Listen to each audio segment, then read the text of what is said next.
देखिए latest episodes बिल्कुल ad free. मैं आ गया हूं तुलसी।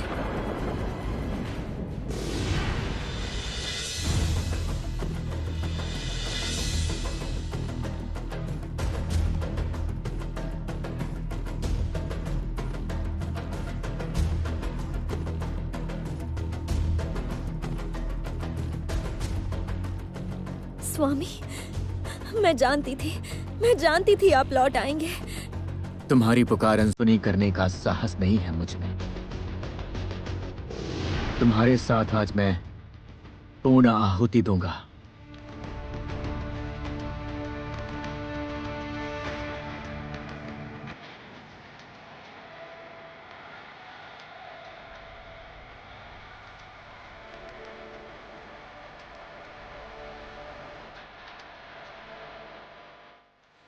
आइए स्वामी, हम एक साथ पूर्ण आहुति देकर ये हवन समाप्त करते हैं।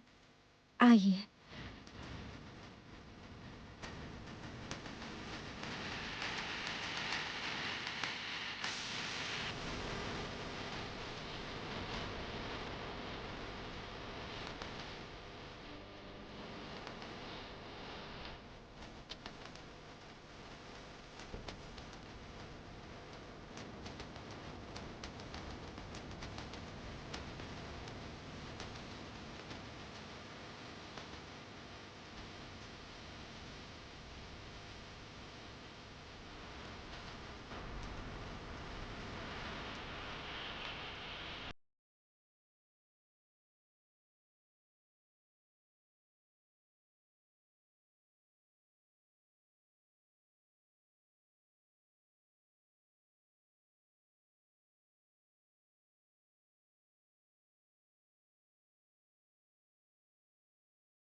अभी आप सुरक्षित हैं स्वामी। मुझे अब कोई भय नहीं है। तुलसी, तुम जो सोच रही हो वो सत्य नहीं है। स्वामी, ये सब आप क्या कह रहे हैं? मैं जानती हूँ ये हवन सफल है। गुरुदेव ने मुझे जैसा जैसा कहा था मैंने बिल्कुल वैसा ही किया है। व्यर्थ ही आप।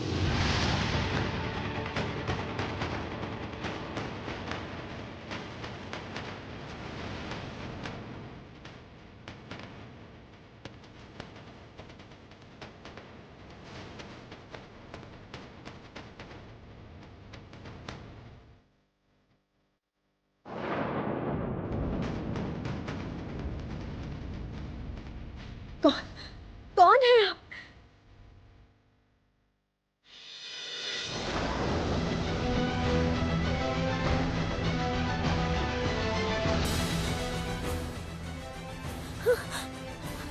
स्वामी, स्वामी कहाँ हैं आप?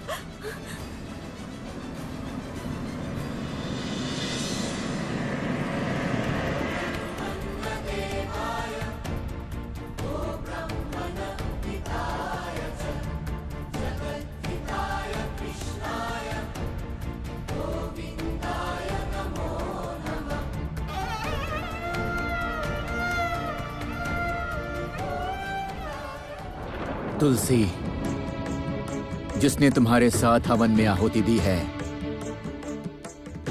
वो कोई और नहीं है, स्वयं मैं ही हूं, तुम्हारा आराध्य देवता।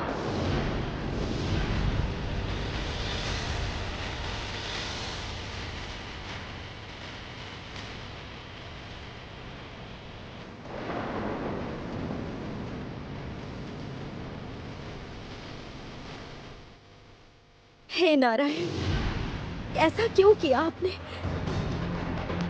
हर समय केवल आपका ही नाम जपती हूँ मैं, आपको जगत श्रेष्ठ मानती हूँ। विपदा से रक्षा के लिए मैं आपको ही स्मरण करती हूँ। तब क्यों ऐसा अधर्म किया आपने? हाँ, विपदा से मुक्ति के लिए केवल आपको ही स्मरण करती हूँ। आपने ऐसा अनर्थ कैसे किया? इसके अलावा मेरे पास और कोई उपाय नहीं था तुलसी। उपाय नहीं था? ये कैसा छल है आपका? इस हवन में मेरे स्वामी को मुझे स्पर्श करके पूर्ण आहुति देने का अधिकार है। मेरे स्वामी के अलावा मुझे कभी किसी ने स्पर्श नहीं किया। अभी मैं क्या करूंगी?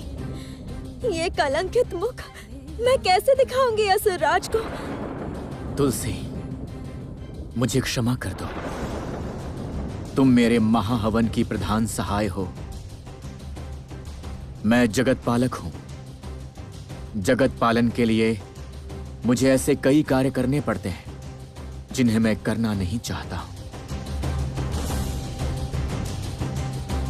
उसके लिए आपने मुझे कलंकित किया जगत पालक। मैं आपको धर्म की प्रतिमूर्ति मानती थी और आपने ही अधर्म किया। क्यों आपका ऐसा पतन हुआ जगत पालक? क्यों क्यों क्यों? अभी एक ही उपाय है। ऐसी बात करने पर मेरा हृदय खिन्न हो रहा है, किंतु ये अधर्म हमें करना ही होगा।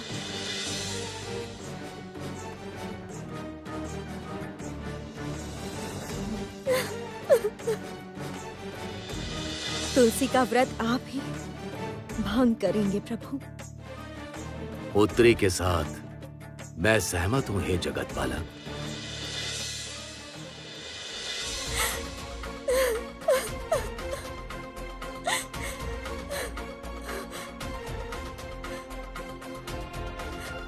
मैं जानता हूं तुलसी कि मैंने अन्याय किया है, किंतु इस अन्याय के पीछे एक नहीं उद्देश्य सुनूंगी है। माधव, आपकी ये मायावी वाणी, आपका ये कारण मैं कुछ नहीं सुनूंगी।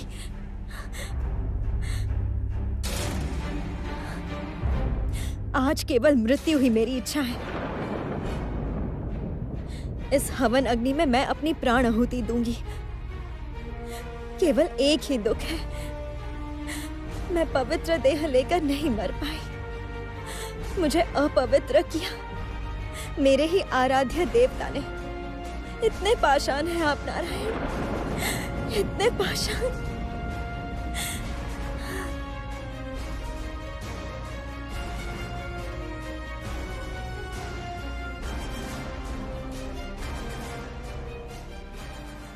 जगतपति नारायण, मैं शंखचूर की पत्नी तुलसी आपको श्राप देती हूँ।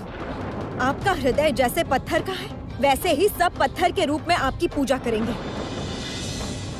अगर मैं यदि मन प्राण से थोड़ी भी पवित्र हूँ, तो मेरा श्राप सच होकर ही रहेगा।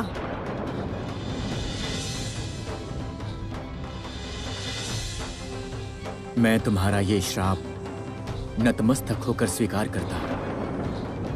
नारायण पाषाण है, मेरा यही परिचय रहेगा। शनिदेव की दृष्टि से मेरे संपूर्ण देह में छेद हुए थे। इस छेद के साथ शालिग्राम शिला जगत में विराजित है। मैं तुम्हें आशीर्वाद देता हूं तुलसी, तुम पवित्रता की मूर्ति के रूप में संपूर्ण जगत में पूजित होगी। नहीं चाहिए नारायण, आपका कोई आशीर्वाद मुझे नहीं चाहिए। चले जाइए आप, चले जाइए, मरने दीजिए मुझे। तुम्हारे ना चाहने से भी मेरा ये आशीर्वाद फलित होकर रहेगा तुलसी।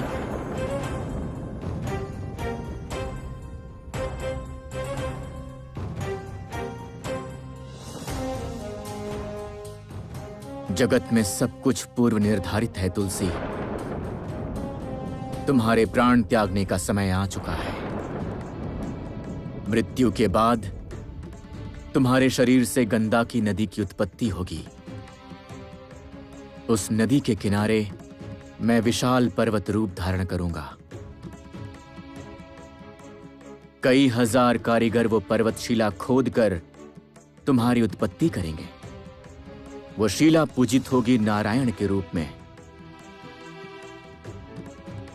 तुम नहीं जानती तुलसी, पूर्व जन्म में भी तुम मेरी आराधना करती थी, मेरे साथ वास करना चाहती थी।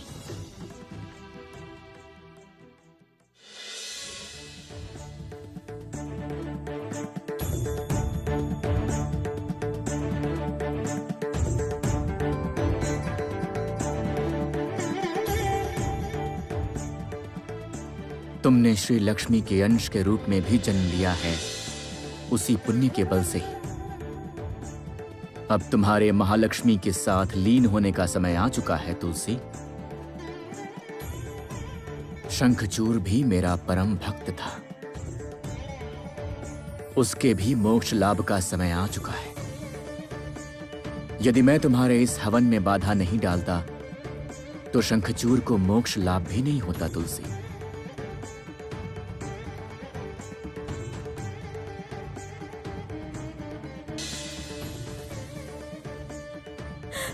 क्षमा कीजिए प्रभु, क्षमा कीजिए।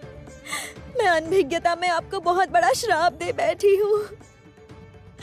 क्षमा कर दीजिए माधव, क्षमा कर दीजिए। ये श्राप भी मेरा ही रचित है तुलसी। इस श्राप के फलस्वरूप शालिग्राम शिला के रूप में नारायण की पूजा अब और अधिक प्रचलित होगी। तुम्हारा कल्याण हो देवी। युगों युगों तक नारायण पूजा में तुम्हें सभी स्मरण करेंगे तुलसी।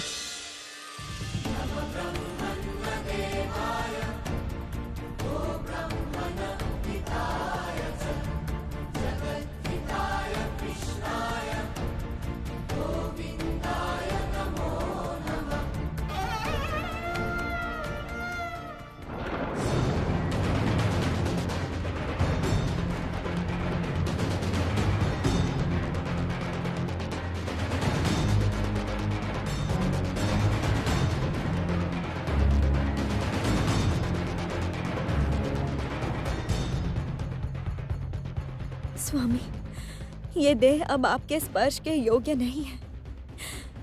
मैं ये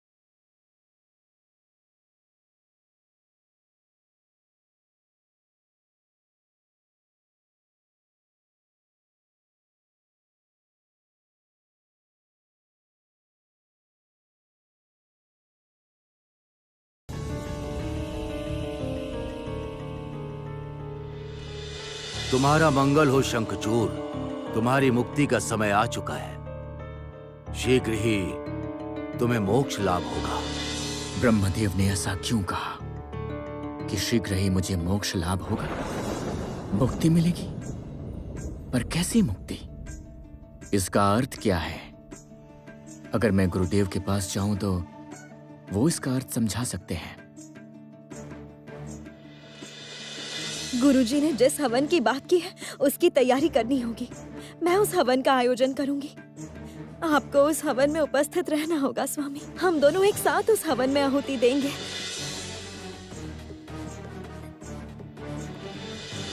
स्वामी, ऐसा कार्य मत करिए स्वामी। पैर छोड़ो तुलसी। नहीं, पहले मेरा हवन समाप्त हो, तब आप जो चाहे करिए, मैं बाधा नहीं दूंगी।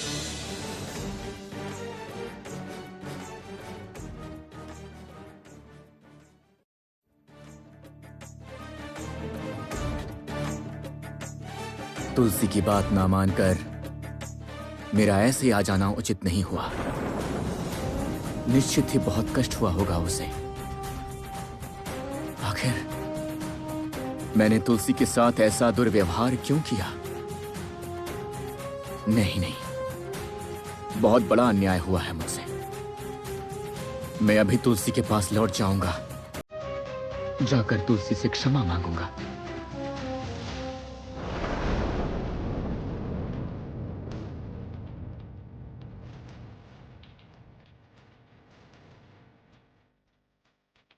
असुरगण, तुम लोग यही मेरी प्रतीक्षा करो। मैं राजप्रसाद में लौट रहा हूं। तो क्या अभी युद्ध नहीं होगा असुरराज? युद्ध होगा। मैं तुलसी का हवन पूर्ण करके लौटा हूं। उसके बाद हम लोग मानव सरोवर की ओर यात्रा करेंगे। जो आज्ञा असुरराज।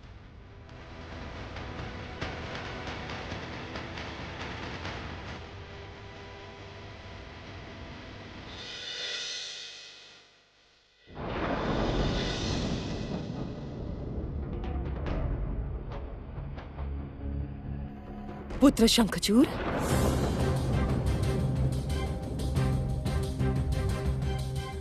माता, मैं लौट आया हूं माता। हवन पूर्ण करने के बाद मैं पुनः युद्ध के लिए जाऊंगा। तुम अभी आए हो? तो प्रातः से तुलसी के कक्ष में कौन है?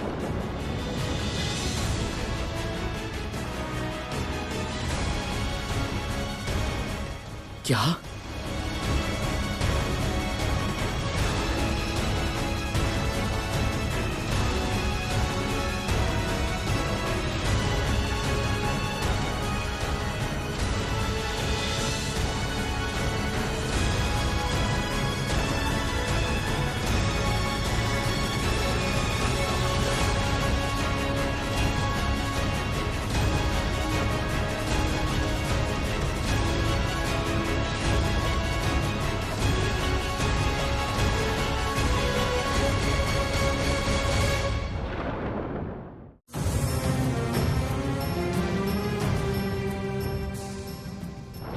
तुलसी, तुलसी, तुलसी आंखें खोलो। तुलसी, तुलसी, तुलसी देखो, देखो मैं लौट आया हूं। तुम्हारी बात की अवहेलना कैसे कर सकता हूं तुलसी? तुलसी, तुलसी देखो मेरी ओर। एक बार देख लो ना तुलसी। तुलसी, तुलसी आंखें खोलो। पुत्र शंखचूड़, तुलसी अब कभी भी तुमसे बात नहीं कर पाएगी। इसने अपना देह त्याग दिया है। नहीं, नहीं, ये नहीं हो सकता। तुलसी निश्चित ही मुझ पर क्रोधित होकर मुझसे बात नहीं कर रही है। तुलसी, तुलसी आंखें खोलो। तुलसी देखो, देखो तुलसी मैं आ गया हूं। तुलसी, तुलसी देखो मेरी ओर। तुलसी आंखें खोलो। तुलसी, तुलसी आंखें खोलो। तुलसी, तुलसी, तुलसी मैं शपथ खाता हूं कि मैं तुम्हारी बात की अवहेलना नहीं करूंगा। तुलसी आंखें खोलो। तुलसी देखो मेरी ओर। तुलसी, तुलसी, तुलसी उठो। तुलसी आंखें खोलो। तुलसी,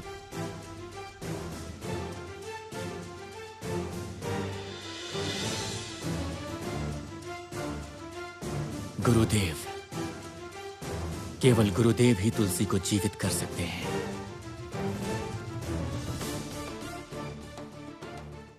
गुरुदेव, गुरुदेव, गुरुदेव,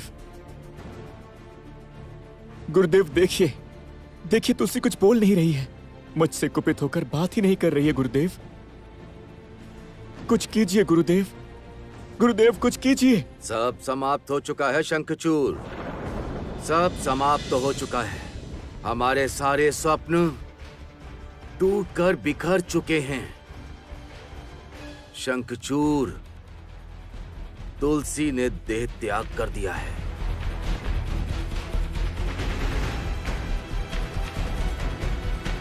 नहीं गुरुदेव, ये नहीं हो सकता, ये नहीं हो सकता है गुरुदेव। ऐसा होना असंभव है। ऐसा नहीं हो सकता। ऐसा कभी भी नहीं हो सकता।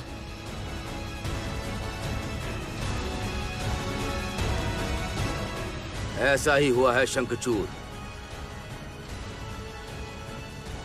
जिस हवन में तुलसी के साथ तुम्हें पूर्ण आहुति देनी थी। उस हवन में तुम्हारा रूप धारण करके आहुति दी स्वयं नारायण ने।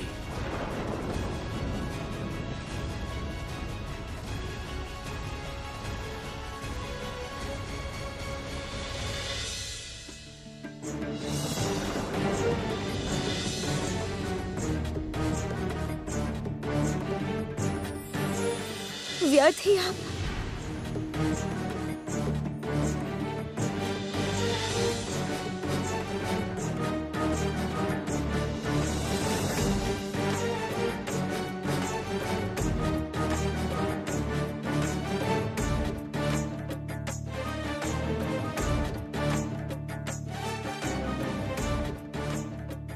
मैं तुलसी को स्पर्श करके कहता हूं,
विनाश होगा देवगणों का।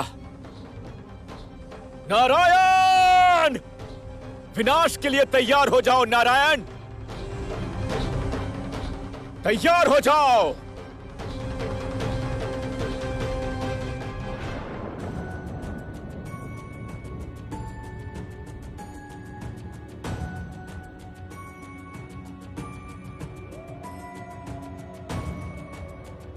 अब चरम सर्वनाश का समय आ गया है। शंखचूड़ को अब समझाना असंभव है।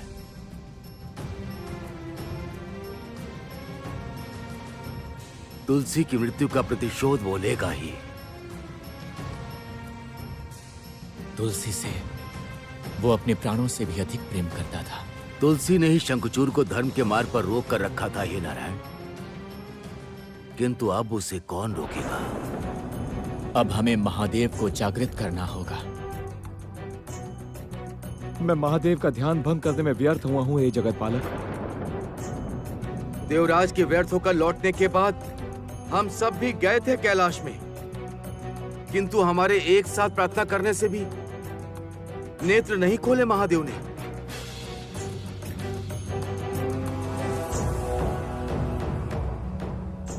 देवी महालक्ष्मी, अब आप ही हमारी प्रधान आश्रय हैं। देवी, कृपा कर आप ही कुछ कीजिए। सब कुछ तहस नहस कर देगा शंखचूड़। कैसे भी हो, शंखचूड़ के क्रोध को शांत करना ही होगा। प्रभु, महादेव का ध्यान हमें भंग करना ही होगा, क्योंकि शंखचूड़ का संहार केवल महादेव ही कर पाएंगे। किंतु क्या महादेव प्रस्तुत होंगे? पूर्व जन्म में शंखचूड़ विष्णु भक्त थे। किसी विष्णु भक्त के विरुद्ध महादेव ने आज तक अपने त्रिशूल का प्रयोग नहीं किया। तो अब उपाय क्या है? उस स्थिति में प्रभु उन्हें अस्त्र देंगे। आशा करती हूँ देवादिदेव को कोई आपत्ति नहीं होगी। चलिए पिताश्री, चलिए प्रभु, हम एक साथ महादेव के पास चलते हैं। प्राण त्याग कर तुलसी वैकुंठ में अकेली ही दिन बिता रही है। उसकी पीड़ा अब मैं नहीं सह पा रही। शंखचूड़ की मुक्ति जितनी शीघ्र हो उतना ही मंगल है।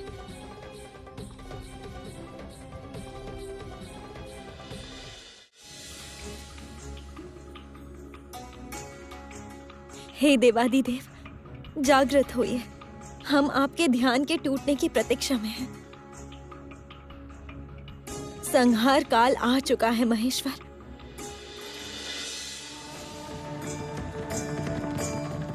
हे देवाधिदेव, शंखचूर का विनाश काल आ चुका है।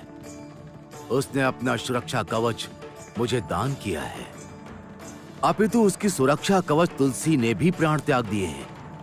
अब उसका वध कीजिए हे देवाधिदेव।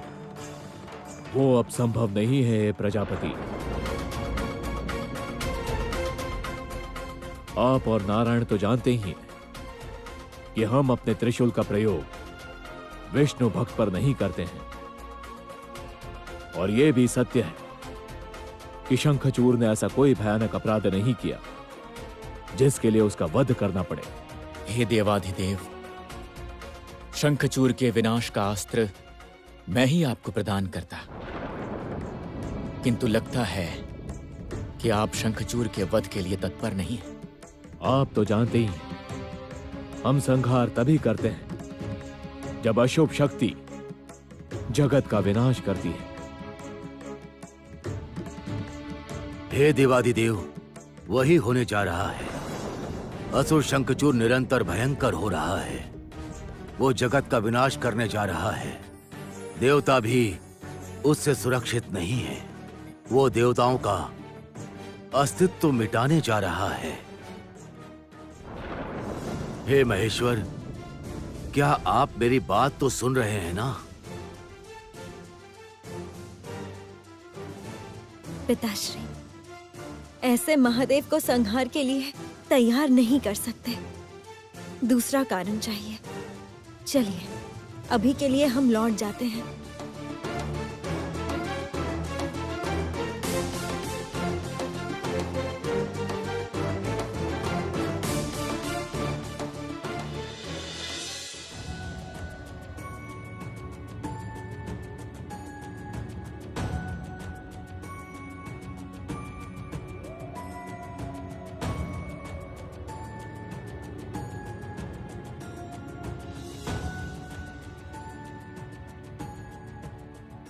ये कार्य अत्यंत कठिन है जगतपालक। इस अवस्था में शंखचूर को निरस्त करना असंभव है।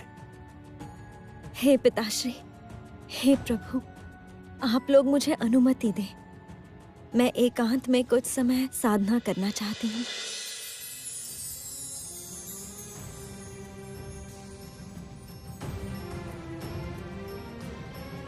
प्रभु, शंखचूर अपनी विशाल सेना लेकर मानव सरोवर की ओर आ रहा है।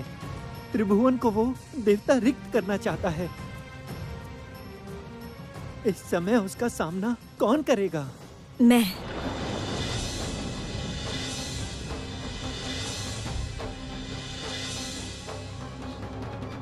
देवी, ये कैसी लीला है तुम्हारी?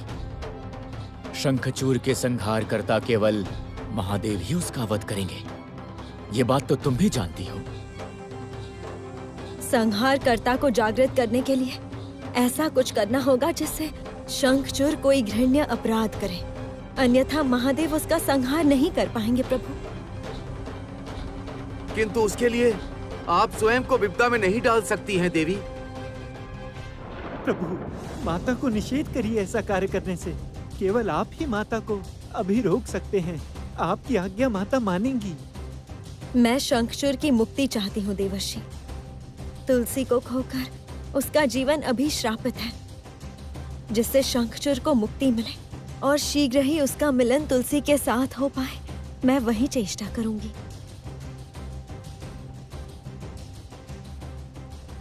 तो फिर मैं तुम्हें नहीं रोकूंगा देवी। पूर्व जन्म में शंखचूर मेरा परम भक्त था। वो और मैं अभिन्न आत्मा थे, इसलिए उसने इस जन्म में मेरा ही रूप लेकर असुर कुल में जन्म लिया है। तुलसी तो मेरा ही अंश है प्रभु। तुलसी शंखचूर का मिलना लक्ष्मी नारायण के मिलन के समान है। उन दोनों की विरह पीड़ा मैं और नहीं सह पा रही हूँ। जाओ देवी, शंखचूर की मुक्ति का पथ प्रशस्त करो। पुत्री, तुम आदि माता का अंश हो। आदि माता ने तुम्हें वरदान दिया है। तुम्हारी विपदा में स्वयं आदि शक्ति प्रकट हो जाएंगी। वो तुम्हारी रक्षा करेंगी। जाओ पुत्री, तुम इस जगत की रक्षा करो। त्राहिमाम देवी, त्राहिमाम, रक्षा कीजिए हमारी। त्राहिमाम देवी, त्राहिमाम, रक्षा कीजिए हमारी। प्रणाम प्रभु, प्रणाम पिताश्री, प्रणाम देवगण।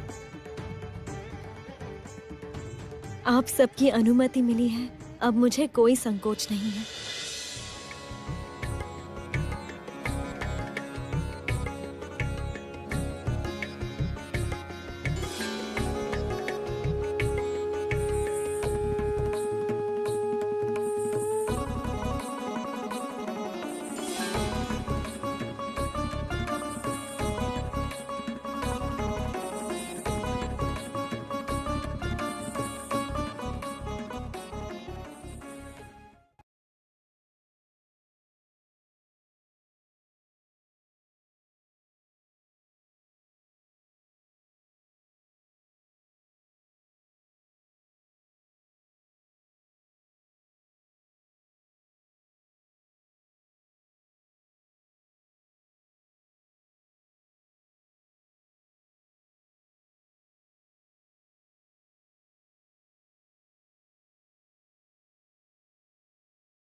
शंखचूर, वैकुंठ में प्रवेश से पहले तुम्हें मेरा सामना करना होगा। महालक्ष्मी, कपटी नारायण ने स्वयं युद्ध क्षेत्र में ना आकर तुम्हें भेजा है।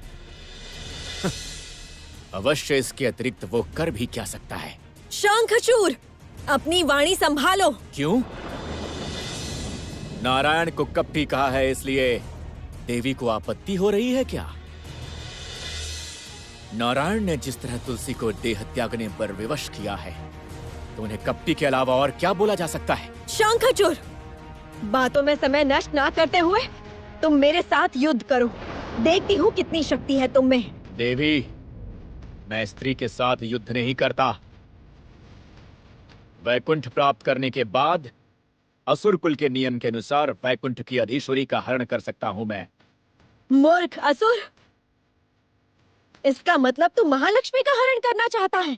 देख अब मैं क्या करती हूँ।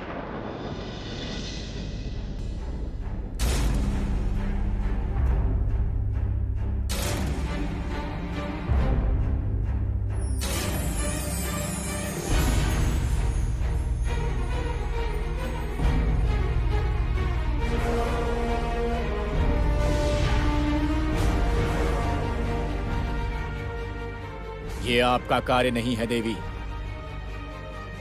जाइए, जाकर उस कपटी नारायण को युद्ध क्षेत्र में भेजिए।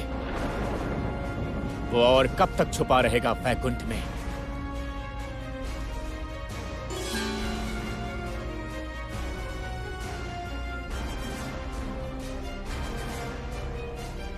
मैं यहां हूं शंखचूर। कहो, क्या कहना चाहते हो तुम? नारायण, कहां थे तुम अभी तक? मेरे भय से छिपे हुए थे क्या? आज मैं तुम्हारी ही आंखों के सामने श्री लक्ष्मी का हरण करूंगा। रोक सको तो रोक लो मुझे।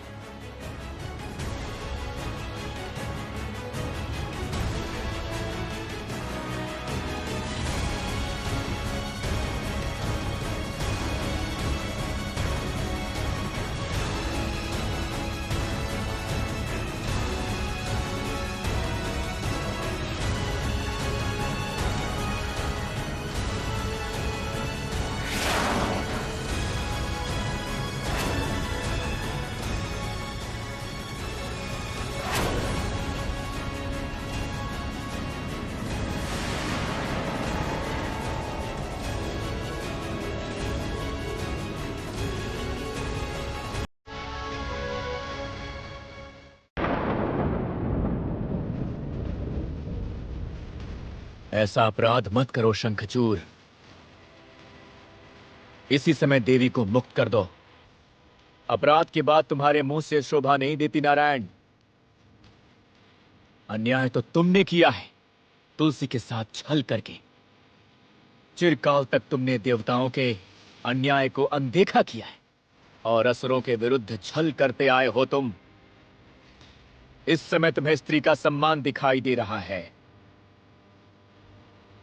लेकिन जब जगत पालक होकर भी तुमने मेरी पत्नी का सम्मान नहीं किया, तो तुम मुझसे ये आशा कैसे रख सकते हो?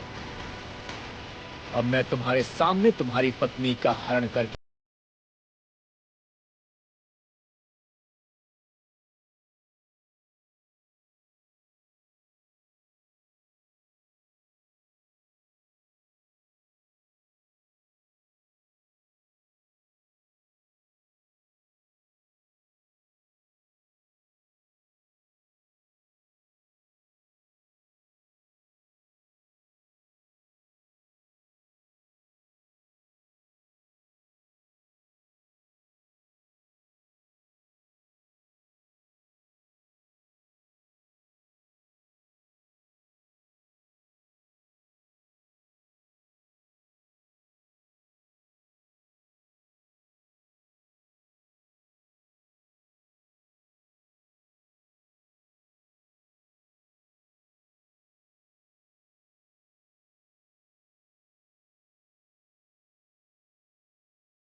प्रणाम माता।